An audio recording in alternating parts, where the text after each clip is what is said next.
A few years ago, I decided to stay at an Airbnb apartment in a quaint neighborhood of Barcelona while I explored the city.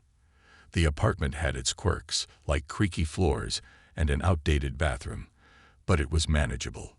What made my stay less than ideal was the ongoing construction in the adjacent apartment. The workers seemed to have no concept of a reasonable workday, as they started drilling and hammering as early as 7 a.m. and continued until the late evening, disrupting any chance of relaxation. To add to my woes, the couple staying in the apartment above had a newborn baby. The walls and ceilings were so thin that I could hear the baby's relentless cries throughout the night. Sleep-deprived and growing increasingly frustrated, I decided to spend most of my days exploring the city just to escape the noise. The climax of my unfortunate stay occurred one afternoon when I returned to the Airbnb after searching for rooms to rent elsewhere in the city. As I opened my suitcase to change into more comfortable clothing, I noticed that someone had rummaged through my belongings. Panic set in when I realized that €300 in cash from my secret compartment had disappeared. What puzzled me was that my expensive laptop and other valuables on the table remained untouched. I had always been diligent about locking the apartment when I left and found it locked upon my return. I immediately contacted the Airbnb host to report the theft. Her responses ranged from dismissive denials to implying that I had misplaced the money. Frustration and anger boiled within me, but I maintained my composure and did not accuse her directly. She promised to visit the next morning to inspect the apartment, as I had decided to move to another room I had found in the city. The hosts inspected a group of friends, and I decided to rent a cozy cabin in the woods for a weekend getaway. It was meant to be a relaxing retreat, away from the hustle and bustle of the city. We arrived at the cabin on a Friday evening, excited to spend a few days surrounded by nature.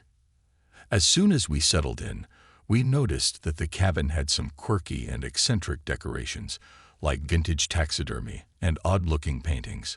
We had a good laugh about it, and thought it added character to the place. The first night was peaceful, and we enjoyed a barbecue by the bonfire, sharing stories and roasting marshmallows. However, the next morning we received a call from the cabin's owner. He explained that he had scheduled a real estate agent to show the property to a potential buyer, but he'd forgotten we were renting it for the weekend. We were a bit surprised but agreed to accommodate the showing. What we didn't expect was the potential buyer arriving with a group of friends who seemed more interested in partying than buying property. They roamed around the cabin, making comments about the strange decor and even joining our barbecue. Despite the unexpected intrusion, we decided to make the best of it.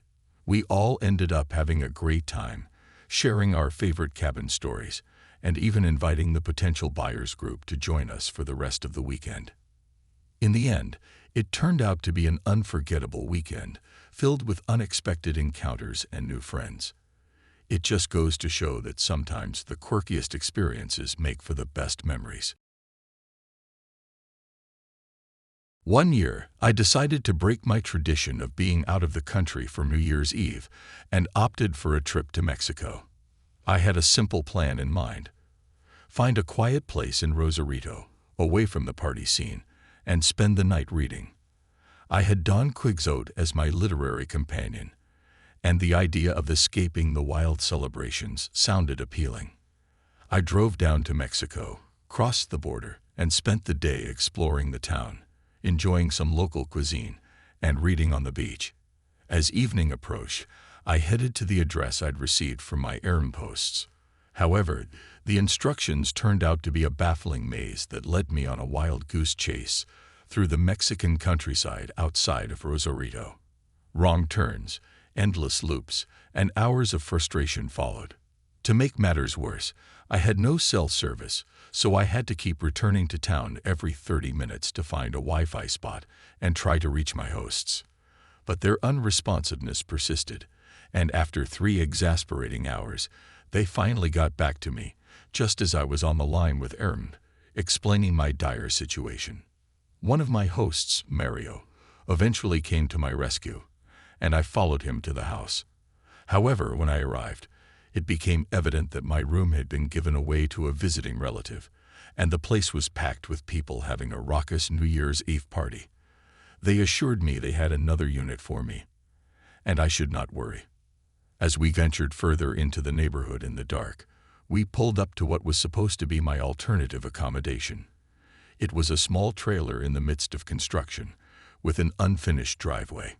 Inside, the furniture was covered in plastic, some lights had no bulbs, and worst of all, there was no gas hookup, which meant no stove or hot water. The bed consisted of a mattress on the floor in a back room. I politely declined their offer and headed back to town, connecting to some Wi-Fi at a hotel while I messaged Aram about my experience. Frustration mounting, I contemplated just driving back to Los Angeles, which was only about 3 hours away. Then, I decided to reach out to my best friend, who happened to be in Mexico as well, about an hour south of my location with a group of friends. I shared my misadventure, and he invited me to join them. Desperate for a change of scene, I drove down but struggled with the unfamiliar address format in Mexico.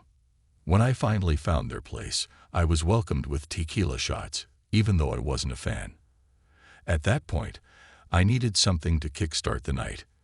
My best friend and his buddies, all of whom were gay, and one girl, whom I had secretly had a crush on for some time, made up the group. I ended up dancing with her at the clubs all night, and our connection grew stronger as the evening wore on.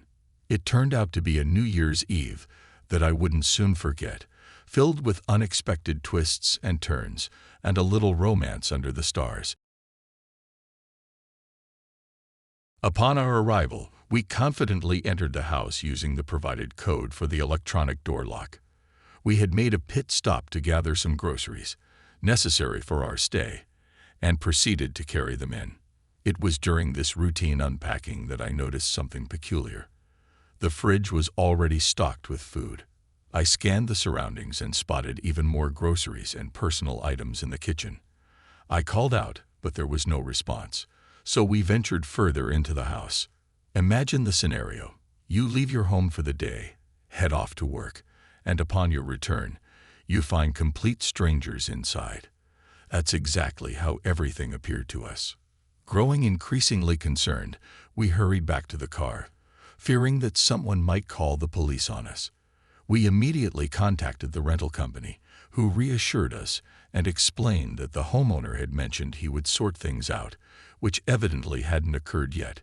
It struck us as something the company should have verified, but they assured us it was all right to simply move the items aside.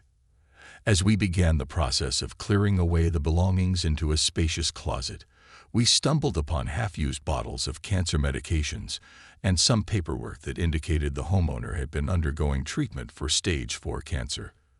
By piecing together various documents found throughout the house, we deduced that the owner had passed away, and his children likely arranged to have his body transported to be laid to rest next to his wife in a northern state.